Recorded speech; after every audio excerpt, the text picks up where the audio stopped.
Welcome to Peter and Ruffy's Football Show. We're live on PLZ Soccer's YouTube channel. I'm Peter Martin, Richard Foster and Tam McManus here with me to talk football. There's quite a lot to discuss in the programme tonight, and as ever, Tam and I are in our usual attire, but Richard's cranking it up now. He's got the combat gear on. Don't call him G.I. Joe, because remember what happened to Will Smith? Goldie Smith's G.I. Jane, get slapped. I could get slapped, but nevertheless, good to have you with us, Richard. Lots to talk about. Bad news starts off the show. Hate to start it off, and my apologies to you for starting it off with bad news. Kieran Tierney looks as if he's going to have to go through the knife, knee injury.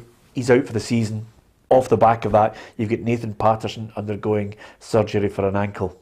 Yeah, it's not great timing for either player. It's certainly not great timing for us and for Scotland. I think Tierney's been excellent for nearly every game I've seen him play for Scotland. And Patterson coming in, having not played a lot of football, was magnificent. The first half, certainly, in the last couple of games, and it's just a shame. You get more, like I said, it's more kind of selfish when you're thinking about Scotland's chances if we do go ahead and play the qualifier. But I just think more so for Patterson. He's such a young guy, already needing an operation. It's not great, and Tierney's he's had his injury problems. I think it was a hamstring when he first went down there. It took him a while to get fit, so not great for neither player. And you just wish them both a speedy recovery, and hopefully the surgeries are very straightforward and they can get back pretty quick. Yeah, and at a time when we really wanted to have everybody available potentially for this game against Ukraine. Incidentally, UEFA and FIFA looking at possibly the Scotland against Ukraine match also doubling up as a Nations League meeting as well, just to try and get points and get through. Just to try and avoid this whole kind of a pile up fixtures. Pile up of fixtures, whether it be Saturday into Wednesday, trying to find a space in the card. It'd be interesting to see if Ukraine even play the game, to be honest. I think that's a long shot for them to play. They're stuck. Yeah. Obviously, there's more important things in football. They're stuck in a war at the minute. It's hard to see them getting a team together in a couple of months' time, if that war rages on over there. So I think obviously the Ukraine games is massive, but I think the game after that, if we get through Wales, you're missing guys like Tierney. That's your big players.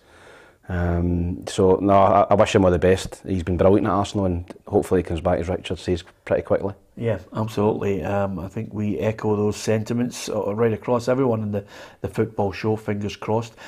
So with that in mind, with those two players suffering a setback as far as injuries are concerned, there's a third man that I think quite a lot of Rangers fans will be looking on and just shaking their head at the moment, and that's quite simply the situation with Alfredo Morelos, because he's undergone surgery on a thigh injury and he's not going to kick a ball at the end of this season.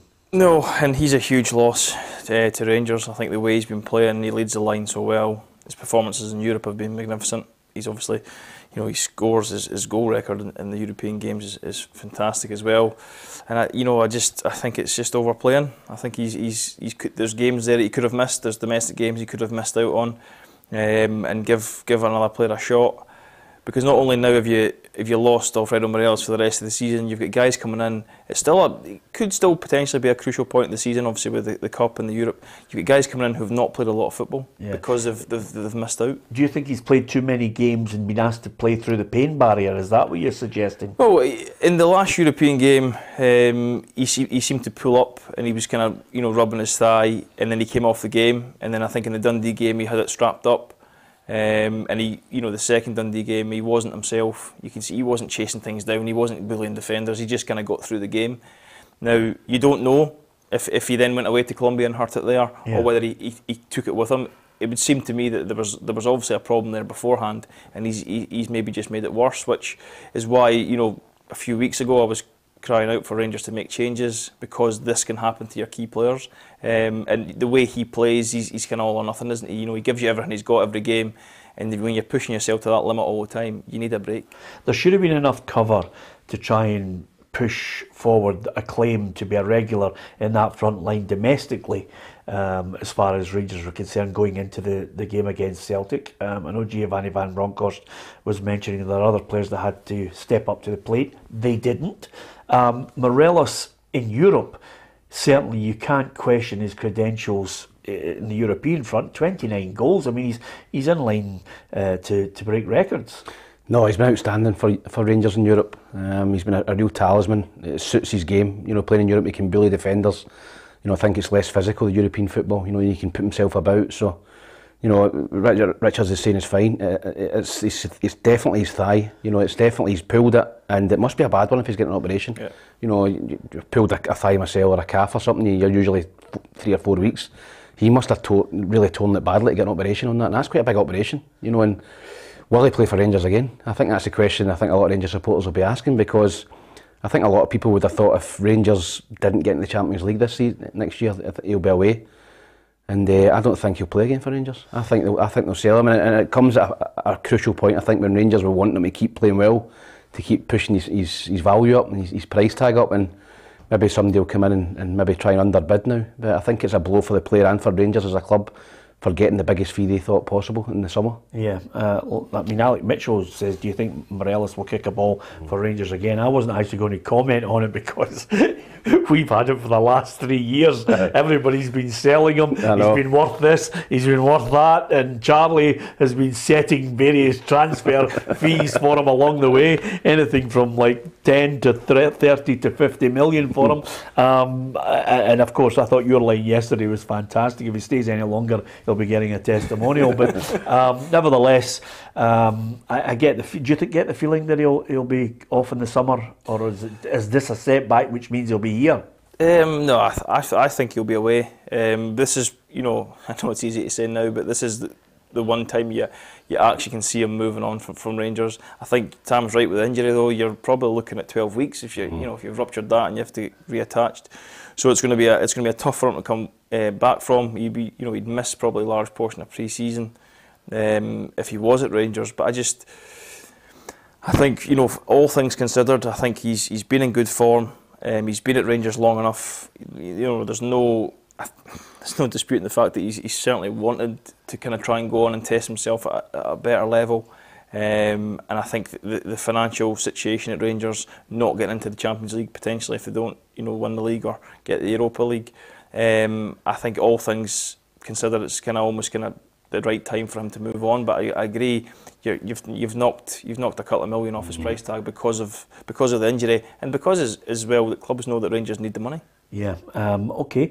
We're going to talk Braga against Rangers shortly. We're also going to talk to Andrew Shiney about the Andy Considine affair up there in Aberdeen, because a lot of Aberdeen fans will be far from happy with that. We were looking at Champions League fixtures as well as all the other stories concerning your favourite team. What about the permutations for the weekend? Never mind Andrew Considine. Can Aberdeen make the top 6? It's a tall order. Incidentally, if you get a chance, don't forget to download the PLZ Soccer app as well, because on the app you can actually watch the programme live as it happens as well. The programme is live on your fingertips. You can basically go on there and get on the PLZ Soccer app, get all the latest breaking football news. You can watch the football show live, or indeed a little later on if you miss it, you can watch it or download it as a podcast while you're out walking the dog. You never know. Whatever you do in your spare time, you can also have the earphones in and listen to the programme and the podcast. And thank you for the fabulous figures we've been getting from people downloading the podcast. Incidentally, when I see people walking, listening to the podcast, I'm quite happy with the smaller ones. I just think that some people just maybe not look great with the big giant earphones with the cans, on. Cans on. I have spotted a couple in the town, and I'm thinking to myself, no, you need to have order yourself. Your pods are the wee ones just to sit in. I don't know the big. All right, if you're lying in your bed or lying in your bed with the big ones on in the house, but no out walking. I'm getting a picture now of you lying in your bed with big giant cans. I'm not having it. Anyway, I'm going to say hello to Martin Coyle. Martin was a lovely guy, and would you believe it, when I decided to go out in the town on Saturday afternoon with my daughter, Martin was out there, and we chatted for quite a while about the football show and how he watches it. So Martin, thank you for your support. There's so many people that have stopped us in the town and just said hello, and it was really, really nice, the amount of people who've been watching the show, listening as well as subscribing to us too. So if you get a chance and you're on the YouTube channel, don't forget to hit the subscribe button. We really do appreciate your support. So with that in mind, Braga against Rangers, so there's no Morelos, so Roof has to lead the line, and they have to try and get a result in this one. Well, let's find out what's been happening. Of course, Giovanni van Bronckhorst has been speaking today ahead of the game. Our reporter Kerry Pollock is out there at Ibrox. Thanks, Peter. Rangers are back in Europa League action tomorrow night as they head to Braga in the first leg of the Europa League quarter-finals. The last time these two met was in February 2020, where Rangers got the 3-2 home win here at Ibrox and the 1-0 win away from home in the second leg. Now, looking at who will be available for Van Bronckhorst tomorrow night, as we already know, the club's European record goal scorer Alfredo Morelos will be out with a thigh injury, and the manager also said that Alex Livery and Yanis Hadji will be sidelined. Van Bronckhorst praised his opponents earlier on today in his press conference by saying that Braga are a top side, but Rangers are ready for the challenge. You know, I think people were saying it's the best draw we could have a couple of weeks ago, but you know, I think it's a very good team, very strong. They won against Benfica in the last weekend, so it's a team who was difficult to overcome. In the game tomorrow night, Rangers will be hoping that players such as John Lundstrom, Joe Aribo and Fashion Sakala don't receive any yellow cards, as this means that they'll miss the second leg here at Ibrox on the 14th of April. Kick-off's at 8 p.m. tomorrow night, and Rangers will be looking to make the first steps towards their first semi-final since 2008. Yeah, good point there. I mean, is it still a good draw for Rangers Braga, even though it's been a miserable weekend for them? Yeah, I think it is. I think there was far harder opposition in the draw. I think the Rangers got lucky with the draw, but you know, they're not playing against Mugs. You know, they've got to go out and play well tomorrow night. I think any sort of result, you know, getting a draw or winning the game, you know, you come back to Ibrox in front of that support, you'd fancy Rangers strongly. So if they can go over there, even pick up a draw, you know, they'd be huge favourites over the two legs. Yeah, and they have a good record against Portuguese sides, as you can see from some of the games. In fact, as I look at most of those games, boy, I think I've been commentating on more than a few of them, some belters in there, and the best of them I can look back on and think to myself, Rangers over in Sporting, against Sporting Lisbon was a fantastic match on the way to the UEFA Cup final, Richards. That was incredible. I mean, he scored two great goals over there. That was a dogged Rangers side who knew how to play in Europe as well. Yeah, but I think even better than that is the Sporting 2, Rangers 2 in 2010-11 season. I think that was a much more important game and a better spectacle. Yeah, okay. Were you playing in it? Aye. Did you score? No, I was wondering. I thought Don't be silly. I was actually looking at him and thinking, bigger than getting all the way to the UEFA Cup final. This guy's off his head. Then it dawned on me he must have played in it.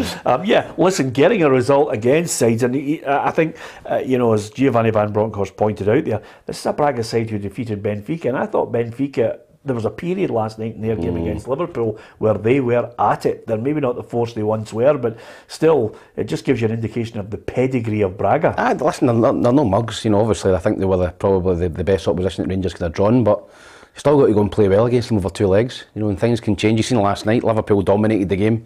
One mistake with the Liverpool defender, and all of a sudden Benfica were back in it. The fans behind them, so. Away from home, you've got to quieten the crowd and try and get them, on the fans back. I think we base our confidence on Rangers in this tie based on what they've shown us in Europe. You know, they're going to need to reach those levels, and if they reach those Borussia Dortmund levels, then I think they'll beat Braga over two legs. But it's going to take, that's what the level it's going to take. You're not going to be able to just turn up and hope you can kind of put in a poor performance and get a result, because, as you say, they're a decent side, and these European teams, they know. You know, they keep the ball so well, and if you're constantly chasing the ball and you don't do that to them, it can be a long night. But like I say, Rangers' performances in Europe, that's why we're optimistic with this tie that I think they can go through. Yeah, well, they're the clear fourth force in Portuguese football behind Porto, Sporting and Benfica, and the other teams are just a wee bit away from them as they set forth in the Portuguese Division 1 at this moment. Their manager is well known to more than a few people because of his time in English football, and that's Carlos Carvalhal, and he says he's got no fear of what Rangers have to offer, and of course he attended the match on Sunday, so he'll have got an insight into Rangers in a high pressure game. Yeah, I think obviously they'll do their homework, Braga, and they'll try and exploit Rangers' weak points. They watched the game on Sunday. Celtic went there and won and deserved to win, so there'll be opportunities for Braga, I think, to hurt Rangers. But You know, I think that Braga they'll be delighted as well. I think they'd have probably wanted Rangers as well. So I think it's a bit of both. You know, I think both teams would have wanted each other, and now it's a bit over two legs. But as Richard says, if Rangers can reach the levels they played, you know, against Borussia Dortmund, you know, over there and beating them, it was a massive result. And if Rangers can play the same way, albeit they're missing one of their best players in Morelos, then I don't see any problem for Rangers over two legs. Yeah, I still feel confident of Rangers getting through this tie over the two legs. Even Barcelona manager Xavi has come out and said that Rangers are in contention to lift this trophy. I think when you look at the teams and you look at the fixtures and look at the teams that are still in it, Richard, you know, as you can see what's on offer on Thursday, you've got Leipzig against Atalanta, West Ham against Lyon, Eintracht Frankfurt, Barcelona, and of course the aforementioned Braga Rangers. So the pedigree's there. Yeah, I mean it's fantastic for this competition that you've got a few teams there who spend most of their time in the Champions League. But yeah, we're talking because they've put out Borussia Dortmund, because they played so well. You're thinking, oh, can they go on and win it? But you know, you look at the quality of team they are, the calibre of team, and it's going to be very, very difficult. And I think Tam's right.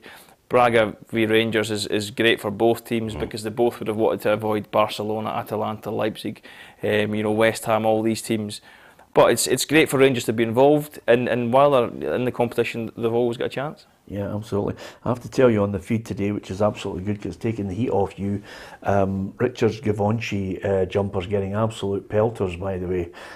So that's good news. I always think our clobber kind of takes a beating and less Ruffy's in the studio, which is great because you know, Ruffy's gear leaves a lot to be desired. But you're getting absolute pelters on here. Just reply say it's called fashion. Well, I was going to say to you, one guy says, "Don't give him pelters." He says that Givenchy jersey costs a season ticket. Yeah, it depends which club you're at. Anyway, apart from anything else, more than I think all of us in here are certainly hoping that Rangers can get past this one. I'm not so sure on the calibre of teams that are left in it, whether they can get past the semi-final stage. I think that will be the ultimate point. But listen, stranger things have happened, you know, in commentating all the way through 2008. The amount of times I listened to pundits, journalists, and I include myself in some of the games, thinking this is it for Rangers. Boom, Walter's team straight on gets past another.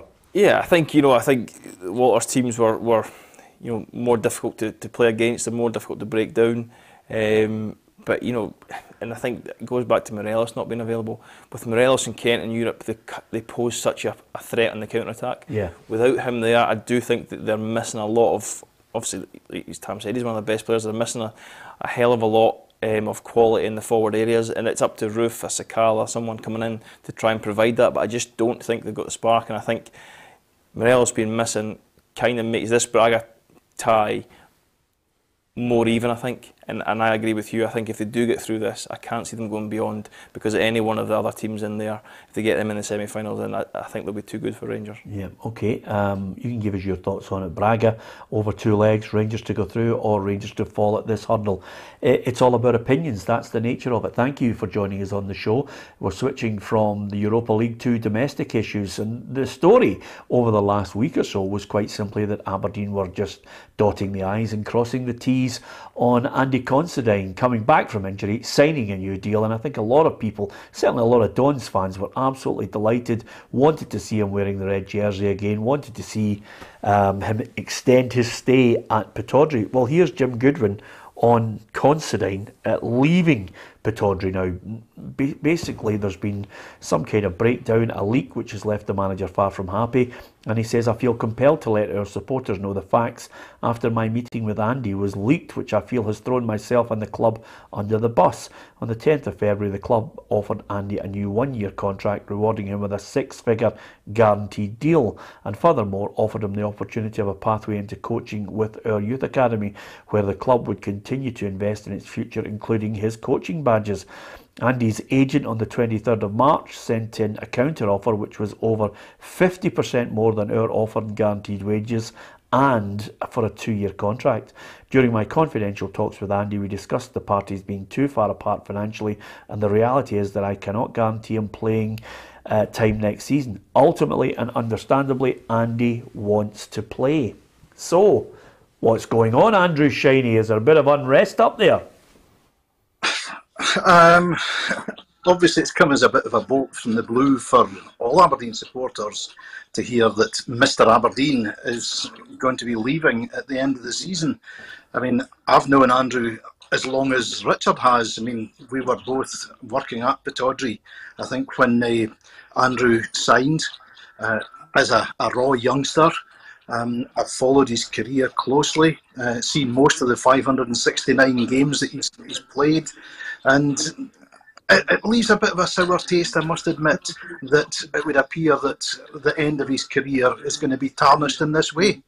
Yeah, I mean, I'm absolutely gobsmacked. I think it's a nonsense, Richard, as Andrew mentioned there. He's watched 560 odd games of a man who's been absolutely committed to Aberdeen. So what if it gets leaked out? He's 35. That's the way contract negotiations go. Especially when, I mean, to me, there's so much wrong with, the statement and the way it's been handled. It's not like he's under contract and he's signing for a different team, and you cannot, you're not, even though at this stage of his contract talks, he'd be allowed to speak to other teams. You keep that quiet. You don't want that to be leaked out. But he's speaking to his own club about extending his stay there. So, like you said, why does it need to be confidential? The Aberdeen fans will probably know that at some point Andrew Considine should be speaking to the club to about a new deal. But then, the manager said that he can't guarantee him games, but then also the finances. So what is the sticking point? Is the sticking point that you can't guarantee him games and Andrew wants to go and play, or is the sticking point that he wants more money than you're prepared to offer him? Now, I know Andrew relatively well.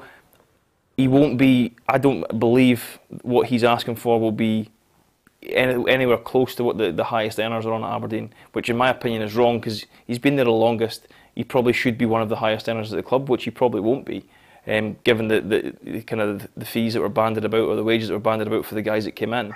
So, I can imagine they've went, he's 35, he's coming back from injury, we're going to offer him probably half of what he's on just now, give him the pathway into coaching, and he'll probably just take it. But if Andrew doesn't think the contract is worth what he's given to the club, then he's got every right to say, well, no, I'm not going to sign that. But the whole confidentiality thing, like you say, it's just a nonsense. He's talking to his own club. Yeah, and I'll tell you, that statement, Andrew, has just thrown Considine under the bus as well, because the suggestion is that he's being greedy. Absolutely. I've had a quick look on social media, and it's pretty much 50-50, the splits amongst fans. Some saying he's made a good living out of playing for Aberdeen. What more does he want? He had a testimonial, blah, blah, blah. Others saying, for a guy like that who has given everything to Aberdeen, as Richard said, he's not demanding the earth. But as I say, I'm not happy at all that any sort of confidential stuff is coming out from the club. There does seem to be a leak somewhere there that is feeding the tabloid stories before the club is releasing them, and that doesn't sit well with me. Yeah, I agree with you on that, Andrew.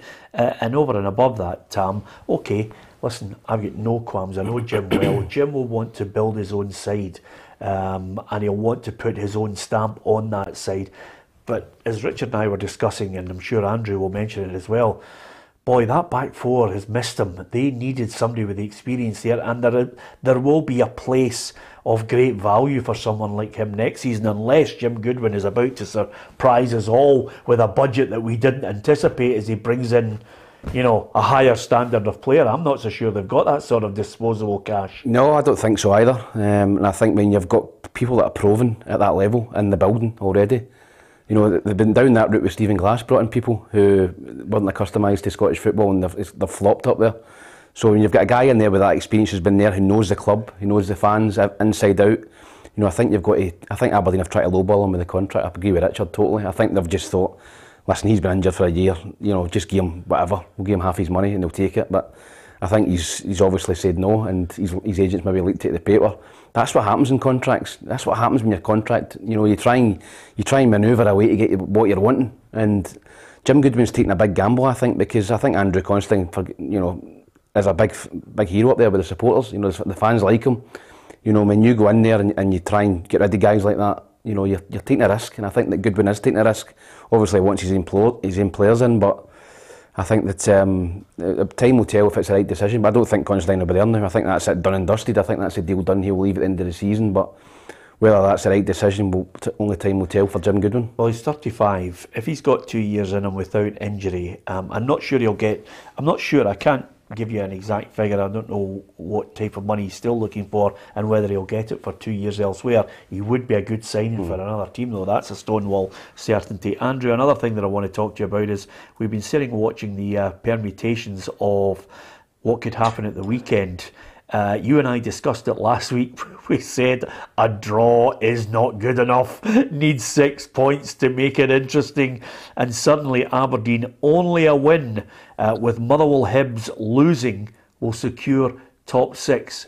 I am going to suggest to you right now, because that's the nature of this game, I'm going to suggest to you Aberdeen are going to be bottom 6. The difficulty for Aberdeen is they've got to win the game against a very good Ross County team who themselves want to win the game to try and get into the top 6. But you're putting quite a decent attack against a very fallible defence. And then at the other end of the park, you've got a reasonably solid defence against a misfiring attack. So you can work out for yourself which of the two teams I'm describing with these statements. But it is must win for Aberdeen. They will have the benefit of having a huge home crowd behind them, but it's going to be so nervy. And then everybody's going to be looking at their phones, checking to see what the scores are elsewhere. Hibs, I don't fancy against Hearts. I think if Motherwell draw, I think Aberdeen having a better goal difference can sneak ahead of them. So that's another permutation to throw into the equation. It's so up in the air, but the bottom line is for Aberdeen, they have got to win. And will they win? Now you put me in the spot. Yes. There you go. I think it'll be nervy. I think it could be a game with quite a number of goals in it. I have already tipped in a podcast that I do Aberdeen to win 3-2, and if it's like that, I don't think I'll have any hair left, never mind just having white hair. Yeah, just out of curiosity before you go, Andrew, is that the podcast with you and one of our good friends, Dave McDermott? Is that an Aberdeen podcast? It certainly is. It's called Pittodrie PS.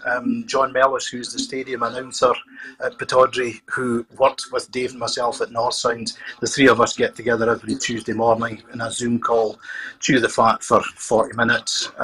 Usually get our predictions all wrong, because being Aberdeen fans, we always think that the Dons are going to do better than they turn out to do, but it's good fun doing it. Yeah, absolutely, Andrew. And the reason I ask you that is because that's why I decided to get you to come and work for us, because I like the fact of you not speaking just to Aberdeen fans and us to give you a good kicking. And it's worked out that way, Tam, because we have absolutely battered him. His team have been rank rotten. Oh, every week he's come on. Instead of this fawning Aberdeen fans, we've just been battering him, right? It's like a Will Smith get-together with him, isn't it? Oh, he's had a tanking all year. He's aged about 20 years on in one season. After the glory of Derek McInnes years, he's done the down. I don't know if you're aware of this, Richard. When Andrew started on the show, he had jet black hair. But, listen, Richard's known me for many, many years, and I doubt very much if you remember me with black hair, Foz. No, absolutely. Yeah, he remembers you with jet black hair. He was in kindergarten. Anyway, brilliant to speak to Andrew as ever. Always like to get an insight into what's happening, and there's no better man than Andrew Shiney up there. Good to hear from the man himself. Okay, he thinks they're going to win. I don't. I think County will get a draw. Yeah, I think County score goals, and I think Aberdeen leak goals. I think it's. I'll go for score draw. I think they'll manage to salvage a point against County, but I don't think they'll win the game. And when we look at some of the stories this morning, and one of them was Hearts are now the latest club to be interested in Alan Forrest. I think Aberdeen should be at this point looking to the west and saying, okay, what's available? Let's go and get some promising younger players that have an attack, mind there. He's obviously going to make a move for Conor Ronan. It's a Stonewall certainty. But I think he should be looking for players that can excite the Pittodrie fans and offer a different style of Aberdeen. Yeah, I agree. I think you need to do that. You need to kind of rejuvenate the squad a little bit, get kind of fresh players in, young players who are kind of hungry to go and show what they're about. But you also need to have experience there as well. We spoke about Andrew Considine, his experience that he brings. I think the back line especially is a position in the pitch where, I'm not just saying this because I'm an old defender, but you need someone in there who's going to command the back four, whether it's your goalkeeper or one of your centre-halves who's going to talk to his teammates, who's going to organise things. And I think if they have that, then that gives them the platform to then go and play, maybe can you play Ramsey a little bit higher if you go to a back three? Can you play younger, more exciting players? But it's also, there's a lot of expectation on Aberdeen players. So if you get these young guys in, it's important not just to throw them in too early, because it's a lot of weight on their shoulders to come into a team the size of Aberdeen and have to perform every single week. So if you get the right mix with the blend of old and young, then I think Jim Goodwin could be really successful. But I agree with Tam on but going back to Andrew Considine thing, you'll upset a lot of fans with that decision, because if Andrew can stand up, he declares himself fit. That's the kind of guy he is, and that's why he's played so many games. And it's just, as Andrew Shiney said there, he doesn't sit well with him, and it doesn't sit well with me either. A player of his legend status at Aberdeen, and you're just kind of quick to drop him like a hot stone. Yeah, absolutely. Here. I agree with you on that one.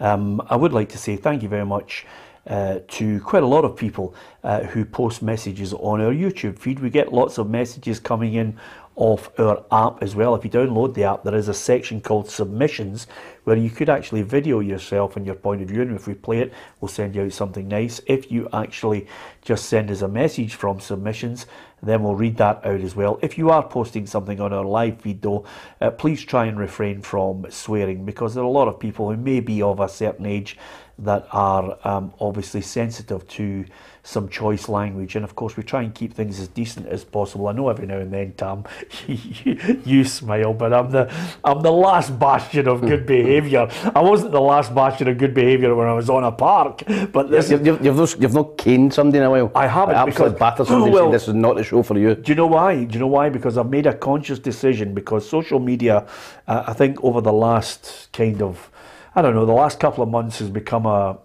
if it's possible to become even more poison, it has. And I've made a conscious decision not to engage with people who can't conduct themselves properly. All I've done is ban them, because I think the decent people want that. They want their voices heard. And I think the more we mention that to people, the better. Right. Okay. Yeah, absolutely, says Tam. I thought he was going to tell me to take a flight. But anyway, he didn't, so that was good. Listen, never mind Aberdeen. Look at all the permutations in that 6 in the table. Dundee United, to finish in the top 6, they've got to win against Dundee. Simple as that. As you say, everybody's got to take care of themselves. Motherwell, if they win or draw at Livingston, they're in with a shout. So that's a good one for Motherwell. Hibs, if they win the derby, definitely top 6, which is great, as you know. Ross County, a win against Aberdeen guarantees top 6, unless there was some massive twist elsewhere, but County would be in there. Livingston, victory against Motherwell, top 6, which is fantastic for David Martindale. St Mirren have to beat Rangers and hope for results everywhere to go their way. I can't see that happening at all. And Aberdeen, obviously they've still got the permutations that Andrew alluded to as well. Yeah, I don't see Aberdeen. I don't see them beating Ross County at home. I think Ross County have got a couple of goals in them. It's been interesting to see. Listen, I think the big one's Hibs. I think you go to a derby game, it's an opportunity for Hearts to really, end Hibs' season in the next 2 weeks. In the league and in the semi-final, and it's an opportunity for Hibs to keep it alive. Getting the top 6, possibly Europe, and then getting in the final of the Scottish Cup. So I think when you look at those 2 derby games, they are massive for both clubs. I think if Hearts, correct me if I'm wrong, if they win that semi-final, they're guaranteed something like £3 or £4 million in 8 league, Conference League games or something like that. So yeah. 2 huge games coming up. I have to tell you, Tam, you'll not be surprised by this, but I know it's so big coming up. Everybody talks about how the matches between Rangers and Celtic are huge, and they are for obvious reasons in the Cup.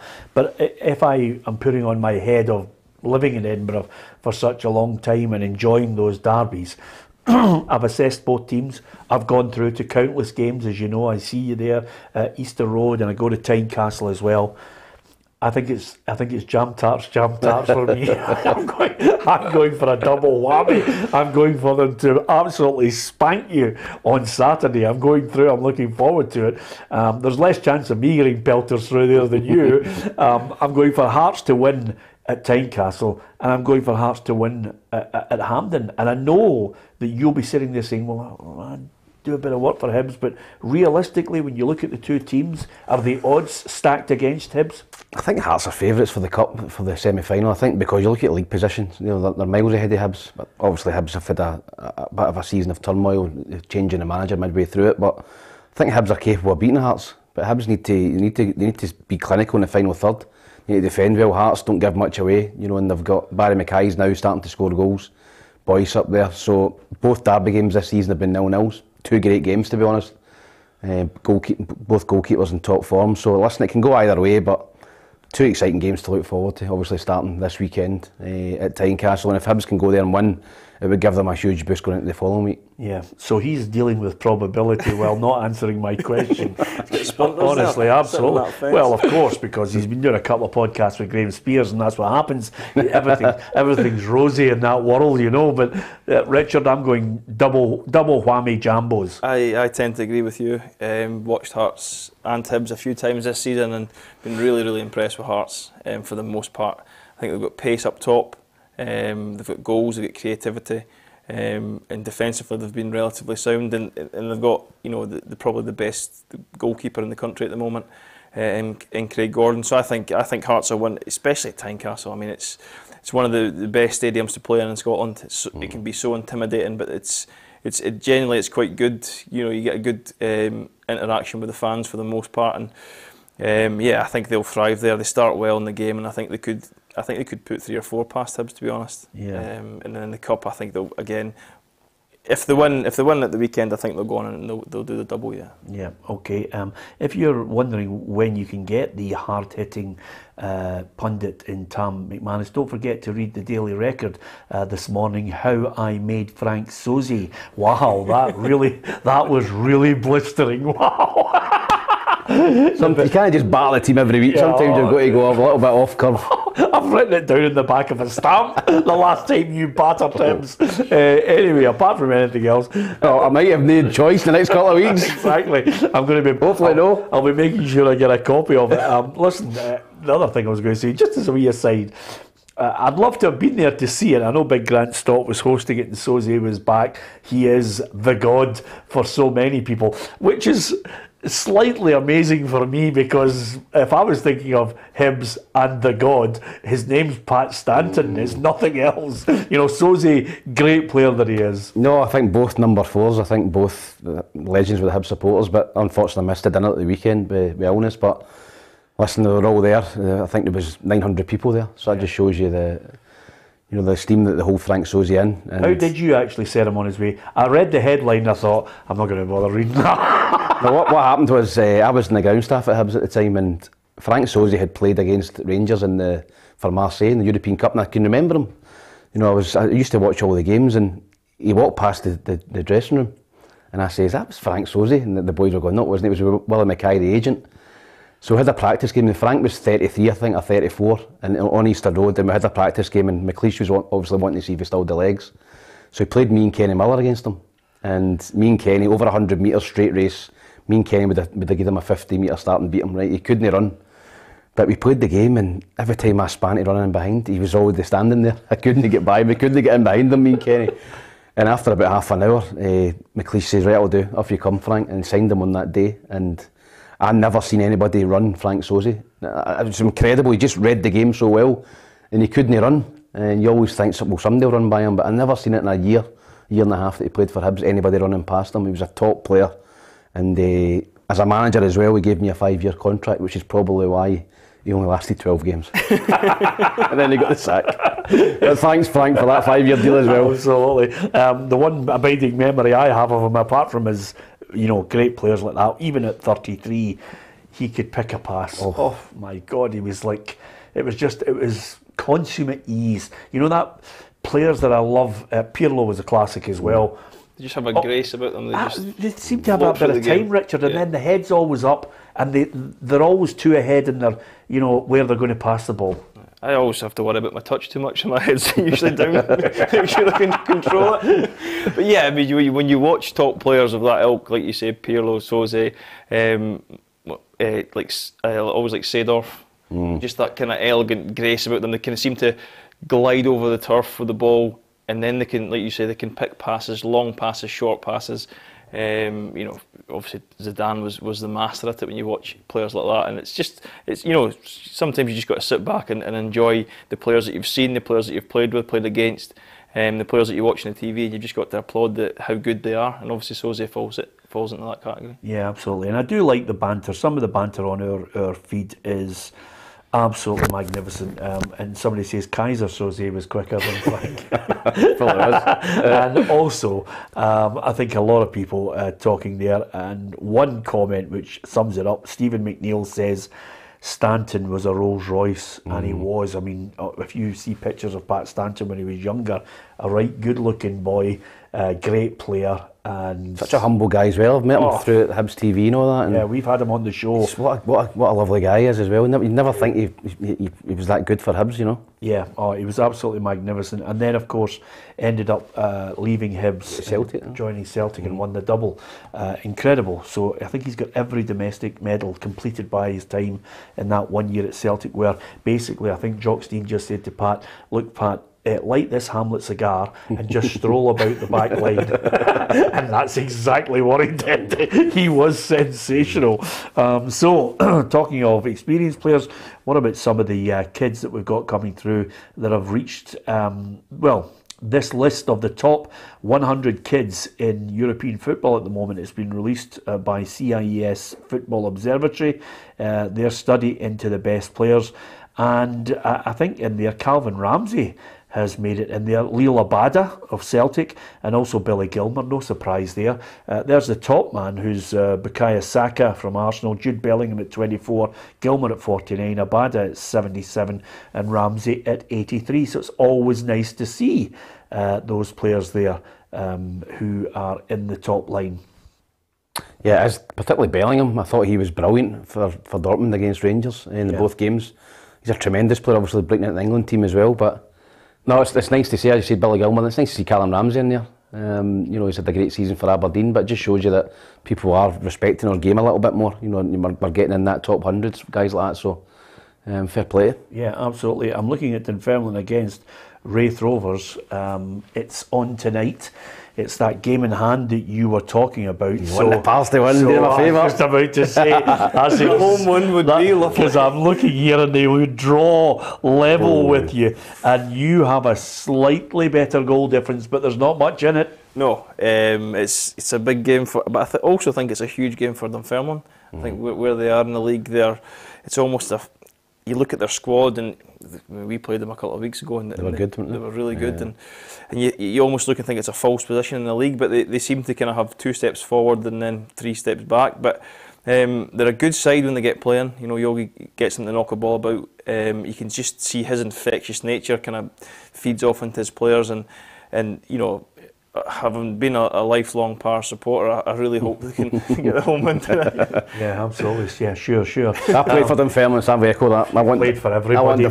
Honestly, I think because then we play on the Friday night as well. It's kind of if Dunfermline win tonight and then we can kind of make it 6 points on the Friday, that would be huge. Yeah, absolutely. I've got to thank Charlie Devlin, actually, who's Nicky's dad, who always stays in touch with me. And he sent me a picture last night. Basically, the Sydney Cup Drumchapel amateurs are taking over the position. I thought, good on you, Charlie.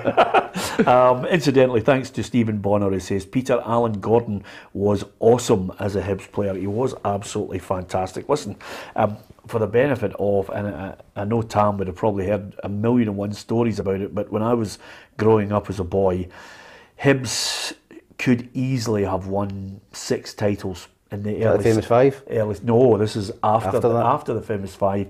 Hibs could have, from about 1971 onwards, could easily have won the top flight division on 5 or 6 occasions if it wasn't for Celtic, who had such a good side. Hibs' team was absolutely magnificent. I mean, I can, John Brownlee at one end, Eric Shadler, Jim Black, John Blackley, Jimmy O'Rourke, Alec Edwards, Arthur Duncan, Alan Gordon, and Stanton, just the cream of the crop, I mean, they were absolutely sensational. No, Hibs have had a lot of obviously great teams over the years. Yeah, but that team would have spanked every one of your teams. Without even Sosie in the team. That was team, a good team. That Sosie team was good. Yeah, it was good, but I have to tell you, that Hibs team would have taken 7 off your team. No, they wouldn't. They wouldn't. I'm going to phone Pat. They wouldn't. Phone him. I'm phoning him and tell him you go through on Saturday and he'll tell you they would have battered you. Not that good. Anyway, it's all about opinions. I'm wondering about this one. Listen, thanks to a lot of people who've mentioned as well. It's been one of those weeks where everybody's been talking about Ange Postecoglou. His stock is so high. The team have had a great weekend to revel in their victory against Rangers at Ibrox. And now I think the main concern for Celtic fans is, yes, to keep it all going, but look and see if they can get Jota and Carter Vickers on an extended deal. I think they'll have to push the boat out. Yeah, I think so. But these guys have come in on loan and proved their worth. I think Jota in the early part was phenomenal. Just the speed at which he moves, he covers the ground. He's so skillful, and he's a player that you enjoy watching. I wouldn't enjoy playing against him, but you enjoy watching him. And then Carter Vickers is just. He's kind of got better and better as the seasons went on, and I think Sunday there was probably his best performance in a Celtic shirt. I thought he was excellent. Marshalled the defence, controlled the back line, controlled where Kamar Roof's position was by controlling the Celtic line, and I just think it'd be a huge boost for the club, and it's but I think if they go on and win this league, it's Champions League football, and I think that's a huge draw for players. I know we spoke the other day on the show about the riches of the English Premiership and all that can bring, but as a football player, I wanted you want to play as high as you can, you want to win things, and I think you stay at Celtic, you'll play Champions League, you'll win titles, you'll win cups, and it's a huge draw. But it would be a massive boost for Celtic. But I think you're right; it's going to cost a fair bit, I think, to get them on permanent deals. Yeah, David Bradley's just posted there. The money is there, Peter. The money is there. They've got a fair few quid in the bank, Tam, even coming through that difficult 2 years of COVID. And I think Celtic fans are just absolutely steaming in with the cash buying. What was the fee for Jota that was agreed? 6.5 million. 6.5. So I think that's fine for Celtic. But is 6.5 million? Are Celtic in the zone? I mean, Barkas. I mean, if the figures, I always think sometimes clubs are a wee bit. There's a bit of spin on Celtic. I can't believe Barkas was 5 million. If he was 5 million, whoever actually sanctioned it needs to have a long hard look at themselves. But he's worth 5 million. Jota's worth 30. That's the point. I mean, I think great. Listen, it's like everything else. Whoever decides on transfers for every club, there are certain gambles along the way.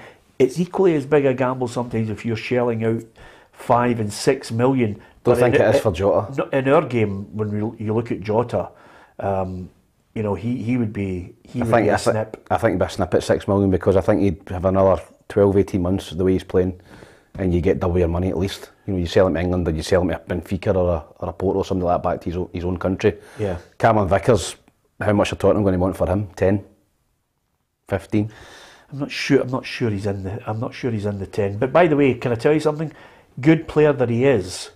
I think of Cameron Carter Vickers. I know this may be slightly controversial, but I think in the Scottish game, if Cameron Carter Vickers decides to go, there's another player of a similar standing at the 5 and 6 million that could be scouted elsewhere that could come in. It wouldn't be ideal for the manager because he wants a settled side with the odd bit of the jigsaw added to.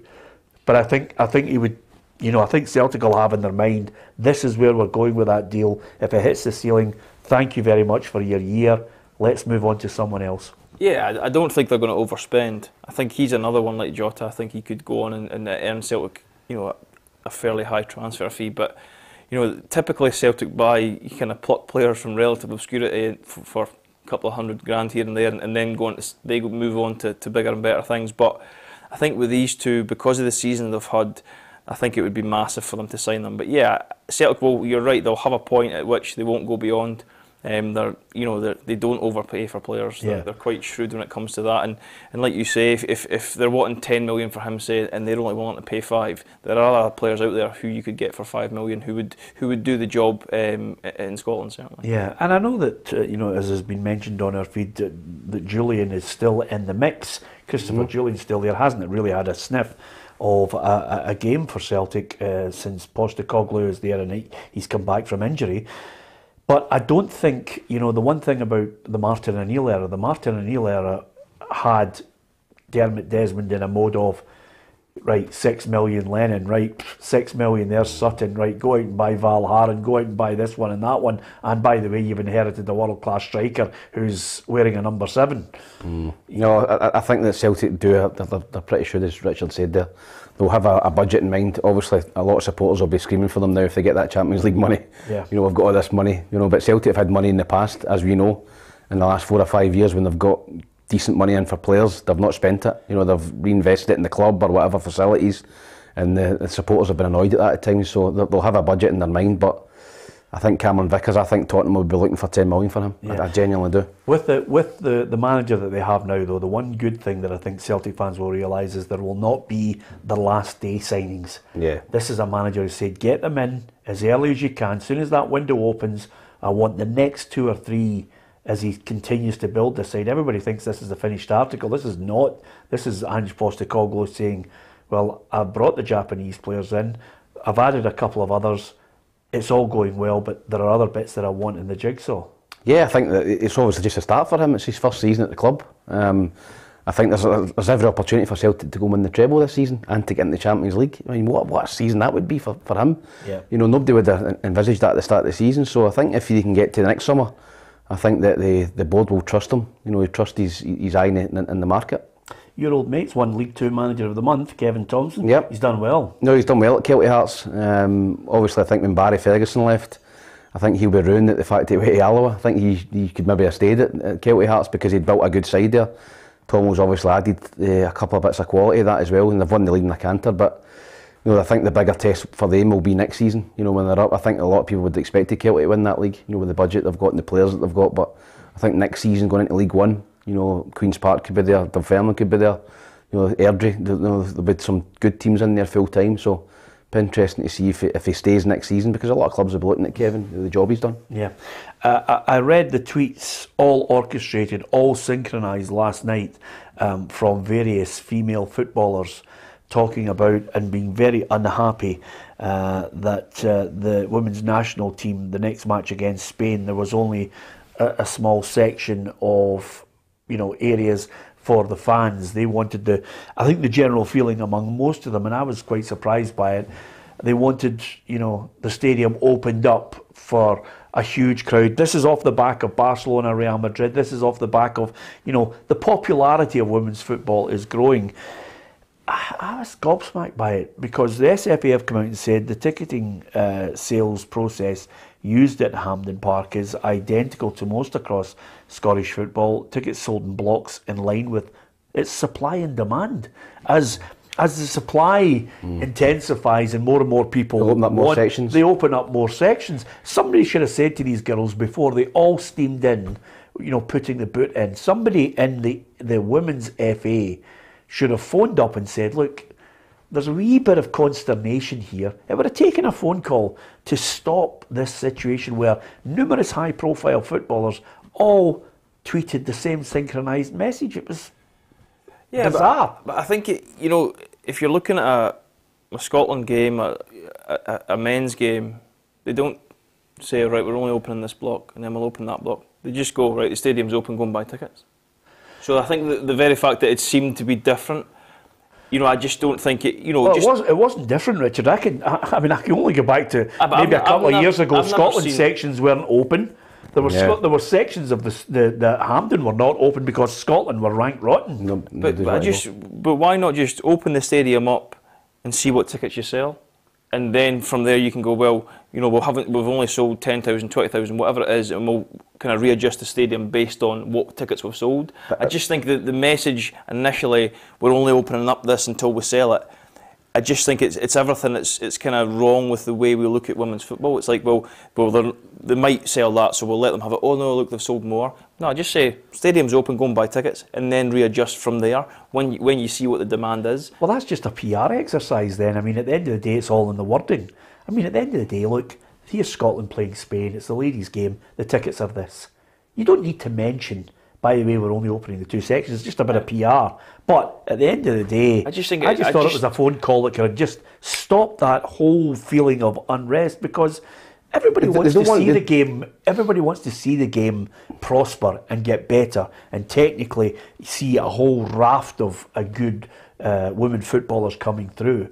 But this is just a call, just to say, look, this is how we do it. This is the process. But it's never highlighted when it's last week with the friendly meant nothing, and it was like, right, come out and support us. We're hoping to get 30,000 in a 55,000 seater stadium. But at no point did they go, right, well, we'll just open up this 20,000 and see what the demand is, and then we'll open it up. The demand for the men's game is much bigger than the women's game. Absolutely. I know, but I just mean the way that why do you need to do that? Why do you need to say this is the sections you're getting? Why not just say maybe a cost thing? They didn't want to open up for stewarding stuff like that on the other sides. Maybe they want them on the same fans in the same bit. Maybe it was. I just think it was. I just think it was. It could have been handled better in the way they put it across. I think people were quick and sensitive to jump on it and say, let's all get together. We're not happy about this. When really the women's FA who are in that building could have just said to Hampden and going through the protocol, what happens here? Why have you done this? What happens here? Don't release that we're opening it in sections. Just say it's open. Yeah, that's it. And then it would have solved this situation where, some girls probably would have put that tweet out, and then, as you know, on social media, get hammered for it. It could have taken the sting out of something which is a nonsense. Hopefully, Scotland will play Spain, and the girls will walk out, and there'll be 30,000, 40,000 there, which would be great. It would be great. That's what you want. Instead of this kind of a nonsense that developed over 24 hours, a phone call could have killed it off. Just before we go, lads, I'm looking forward to Chelsea against Real Madrid. I don't know about you. I watched Benfica, Liverpool. Anyone who watched Man City, anybody who watched Man City. I was flicking back and forward. They're horrible. 5-5. They played at 5-5. Atletico were horrible. But did you flick to that game? I did, because I just wanted to see them try to break them down. I was desperate for Man City to win, to be honest. If Atletico beat Man City, it's a crime against football. I'm telling you now, I hate Atletico. Yeah, you don't hate them. You I just do. dislike them. No, I don't like them at all. Yeah, absolutely. I can hear my mother saying to me, "You don't hate anybody, son." That was okay. There's your lesson learned. Man City did get the goal, brilliant ball by Foden, but Liverpool. I mean, there was a wee patch where Benfica came into it, Richard, but Liverpool were just unbelievable. Yeah, the first half was at 2-0. I think it could have been more. The one where Salah's through, and I heard the commentator say, "Oh, he can't really square it." I'm thinking to myself, that's Brian Graham in the middle. He's grabbing you by the throat if you don't square that. But I think that it was so easy for them in the first half that Salah going through there, he's probably a bit relaxed. Doesn't really matter if he doesn't score. But then, like Tam said earlier, with that mistake, and then there was a couple of moments of the penalty incident. I think Van Dijk's a bit lucky because he doesn't get anywhere near the ball. He just puts his hand across the player's chest. For me, it's not a penalty, but you've seen these given with VAR and all that kind of stuff and the European ties. But then, once Liverpool kind of rode that storm a little bit, they kind of stepped it back up and they went on to win the game comfortably. Yeah, two things to finish with. The playoffs have been confirmed. Tuesday, May 3rd is the Premiership playoff quarter-final first leg. Then you go into May 6th, May 10th, May 13th, May 20th and May 23rd, which is the playoff final second leg. So, Richard, you can go away on holiday on May the 1st then? Yeah, you're a bad man. And I was just thinking my legs fell off just listening to those dates. Absolutely. Well, the last thing I'm going to say to you guys is I really wish I had £4 million because that would mean that I had the Diego Maradona shirt in a frame on the wall in the studio. It would be sensational. I knew from a good few years ago... I would get a crew down here to break into it. Yeah, I know you would. Buy some of the clothes that I've got. Yeah, absolutely, Billy, big time there. But the one thing about this shirt, I knew from quite a few years ago, I'd spoken to some of the boys who had said Steve Hodges got Maradona's top, and suddenly I think it's going up at Sotheby's, and they reckon it could hit £4 million for the goal that he scored. For me, one of the greatest goals in World Cup history, and also the hand of God. It's got another little mix to it. Oh, listen, I think we spoke about it before the show, the Pele top and the Jeff Hurst top, but this is just going to dwarf that. I mean, this could go for any amount of money. I mean, You've got people who have got tons of money who would just love this strip, and I can't believe that the guy's held on it this long. I'd have punted it long before now. Yeah. But he's maybe waited till Maradona sadly demised, and then he's went, right, this is the time to cash in. I wonder if this is one of those bids where the countries are bidding, because maybe Argentina want it back. Yeah, and they might look and say, boom, 4 million, and then England would love it in the FA's museum as well. No, I don't think they'd burn it. I think he's one of the greatest players of all time. Pele's was 120,000. Jeff Hurst was about 91,000. This one, incredible. Yeah, I think the player he was, the character he was, the goals he scored in that game, the significance of them. I thought you were going to go and say that he scored one of the best goals ever, and that Maisie from the halfway. Yeah, no. I have actually just purchased a picture of the Hand of God picture. It's one of those, and I discuss it with my dad all the time. My dad's English, and I said to him, he's jumped up there, he's flicked it in with his hand, and he's run away thinking, oh. And then he obviously looks and goes, I've got away with that. You know, you'd try it. You know what I mean? Of course you would, die. But yeah, I mean, what the first goal? Or is it the first goal is the Maisie? The first goal's the Hand of God. The second goal that shows you Maradona in a nutshell, doesn't it? He gets the ball, beats England players, about 8 of them, about 3 or 4 times, and then puts it in the net. I mean, fantastic goal. Malky says, who on earth would pay 4 million for a top? Malky, believe me, there are people out there who will pay 4 million for that top. You never know. Stranger things have happened. Although, in the broad scheme of things, in a lot of people would say it's obscene to pay that sort of money for a football top when you consider what's happening elsewhere in the world. But that's the way the world goes round. Anyway, it's good to talk about it. It's always good to chat about things like that. Great games, great strips. Lots of things like that we love discussing with you on the programme. Hit the subscribe button, hit the bell for all the notifications. We'd love to hear from you. Thank you to the countless people who are downloading the podcast as well. The figures are sensational. I really do appreciate your support for all the team. All the lads are absolutely delighted. And all that remains for us to say is hit the subscribe button. We'll see you tomorrow on the programme. Hugh McDonald will be with Richard and myself. Really looking forward to it. For those who are worried about Ruffy, he doesn't have coronavirus. Ruffy is sitting on a beach right now with a beer in the middle of the season, and I've seen the photographs. He will be like a lobster by you. He will be like a lobster when he comes back. He's like leather skin. Absolutely, he will be like one of Richard's old brown shoes. He'll have such a tan. Anyway, Ruffy's having a wee break, but Richard will be with us with Hugh McDonald tomorrow. Join us if you can from 4 o'clock.